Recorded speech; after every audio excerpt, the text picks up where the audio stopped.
est déposée. Il n'y a pas de réponse orale aux pétitions ni d'intervention portant sur une violation de droits ou de privilèges. Nous en sommes maintenant rendus à la période de questions et de réponses orales. Et pour ce faire, je cède la parole en question principale au chef de l'opposition officielle. Madame la Présidente, partout au Québec, les régions sont plus capables du gouvernement de la CAQ. Chez moi, en Outaouais, la goutte qui a fait déborder le vase, c'est la décision de définancer le tramway de Gatineau. Une décision qui va à l'encontre des citoyens qui sont pris dans le trafic à tous les jours, qui va contre la volonté, pas juste de la ville de Gatineau, mais des préfets de l'ensemble de la région. Une décision qui va coûter cher en contrats résiliés. Mais en plus, ce que le gouvernement de la CAQ a réussi à faire, c'est de mobiliser toute une région qui est tannée de se faire dire non par la CAQ. Là, c'est non au financement du tramway, une promesse claire de ce gouvernement-là. C'était non également au projet de campus unifié de l'UQO qui est inscrit au PQI pourtant depuis des années. C'est non au cégep régional. L'autoroute 50, elle devait passer à 4 voies en 10 ans. Et là, aujourd'hui, il n'y a plus personne qui sait ce qui se passe. La CAQ a arrêté le projet.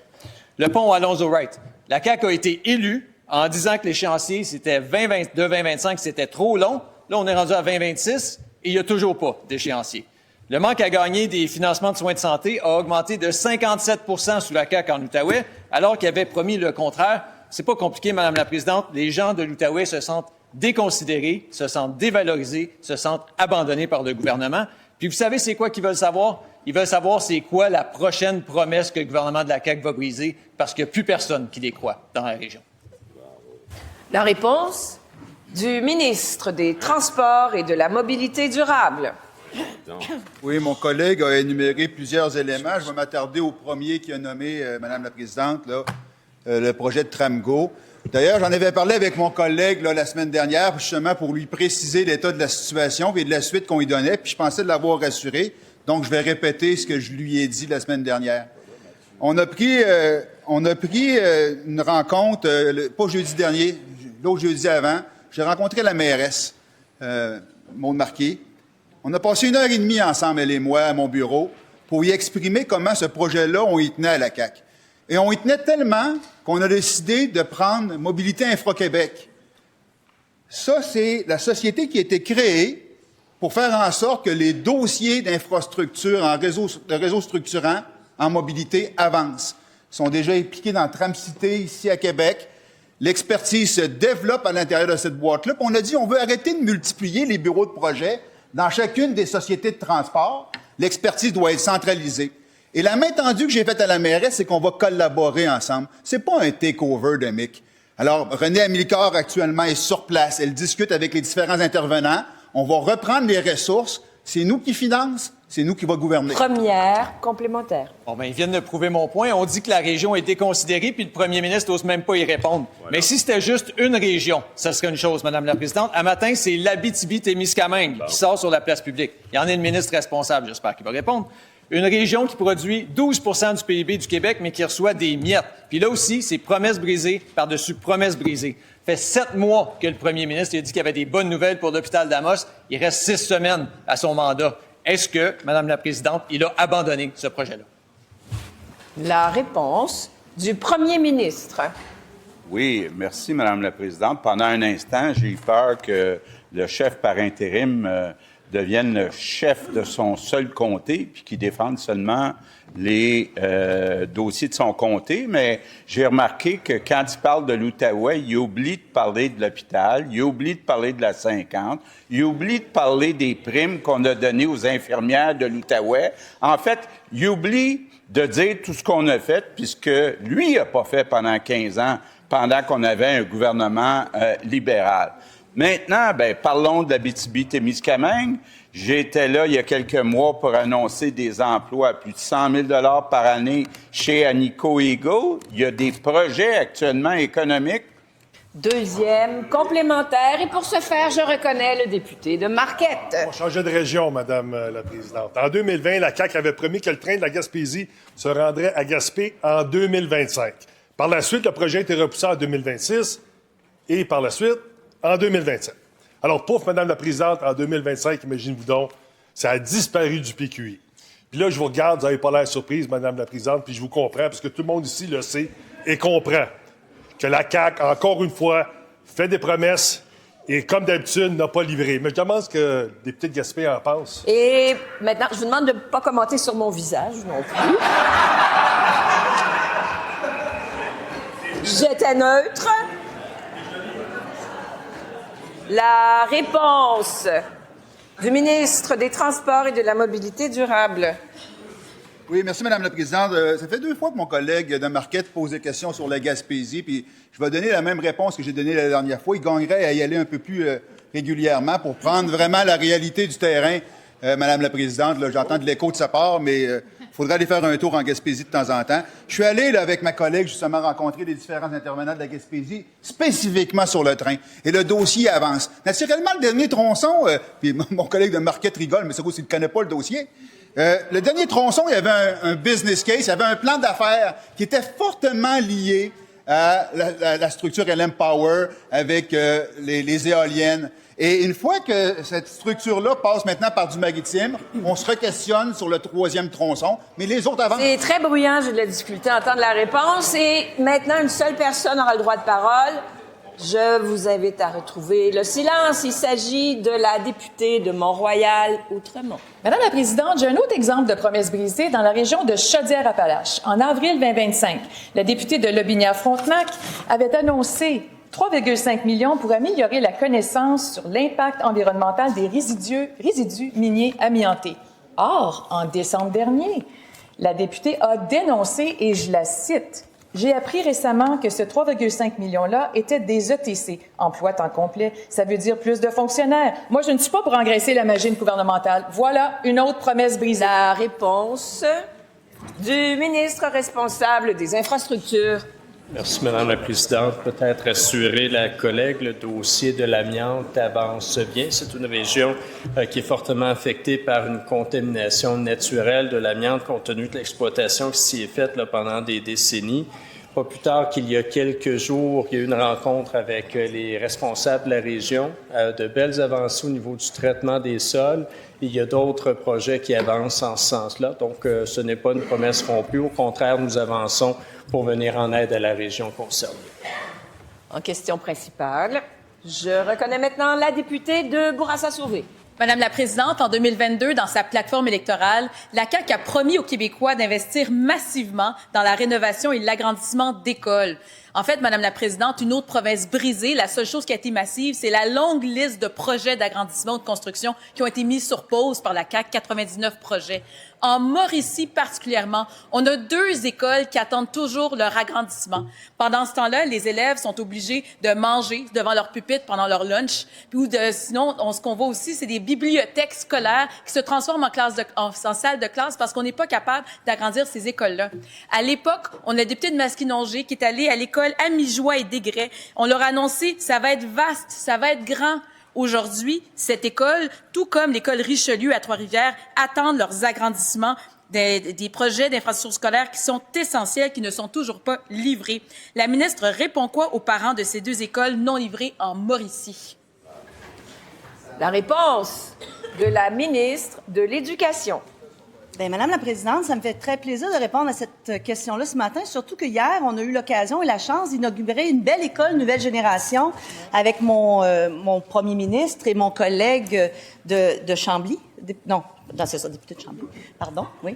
Donc, et c'était extraordinaire, c'est une école nouvelle génération. Vous savez, quand on est arrivé en éducation, quand on est arrivé au pouvoir en 2018, une des choses qui a été mise de l'avant, c'est justement le fait qu'on devait avoir des milieux d'apprentissage adéquats pour nos élèves. On a mis de l'avant ces projets d'écoles-là, à l'instar de projets de maisons des aînés. Ce sont des écoles extraordinaires.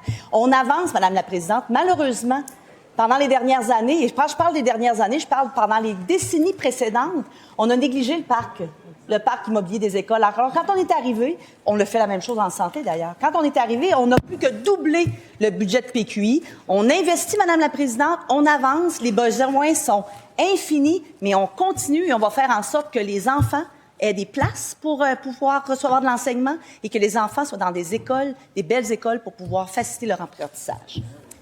En première complémentaire, je reconnais la députée de Notre-Dame-de-Grâce. Merci, Madame la Présidente. Alors, il y a aussi des promesses brisées en éducation en Estrie. En août 2022, en pleine campagne électorale, le premier ministre avait promis la construction d'une nouvelle école Mitchell-Montcalm à Sherbrooke.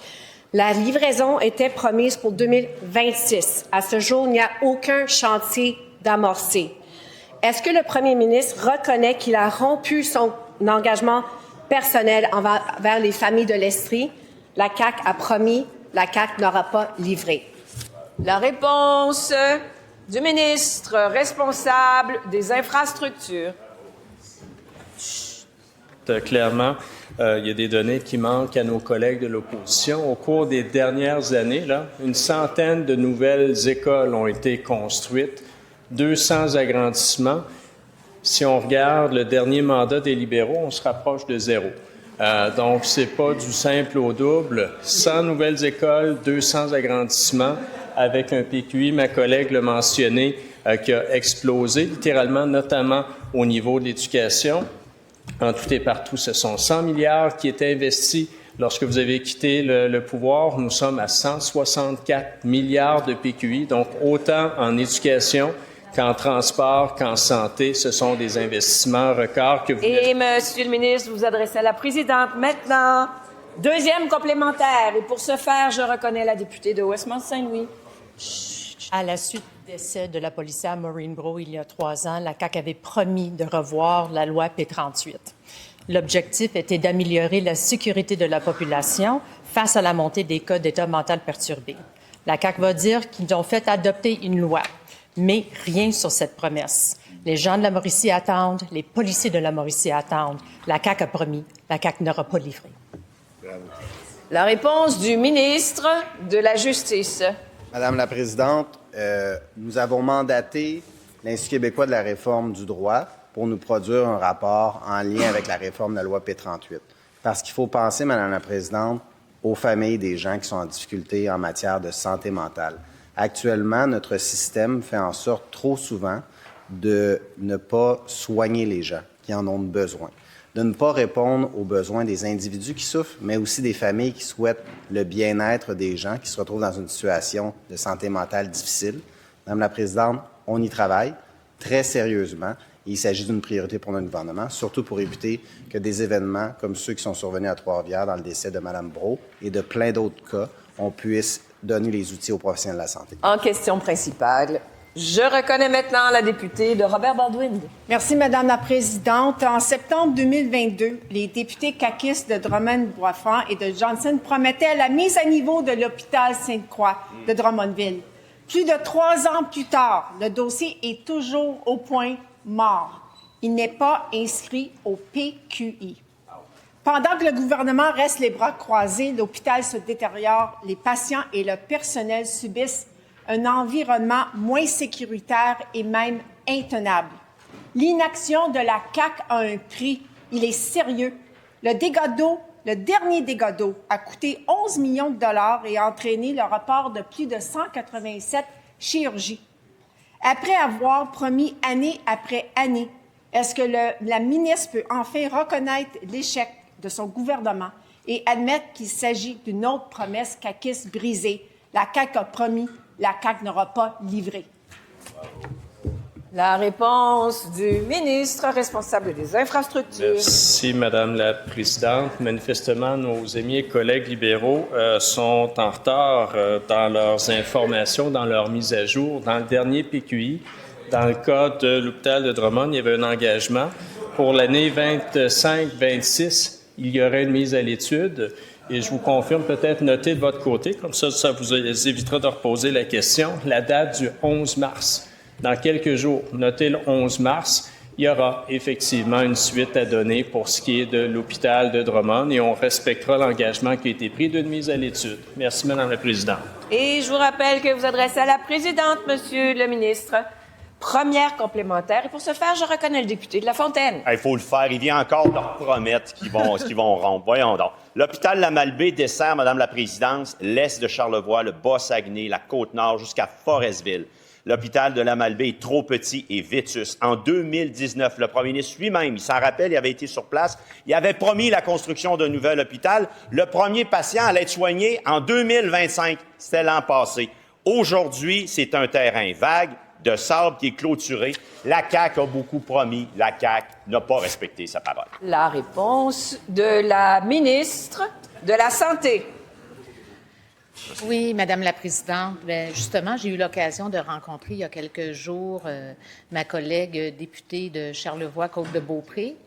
Et le projet de l'hôpital de la Malbaie est inscrit au PQI, effectivement. Mais il est inscrit au PQI, il avance bien. Et donc, on sera en mesure éventuellement d'annoncer quelles sont les prochaines phases, Madame la Présidente. Donc, le dossier est vraiment en planification. Il y a eu des travaux qui ont été faits. Peut-être que vous n'êtes pas allé non plus de ce côté-là dans vos tournées. Vous allez y aller bientôt. Madame la ministre, vous adressez à la présidente, pas directement à vos collègues. Poursuivez, il vous reste 10 secondes.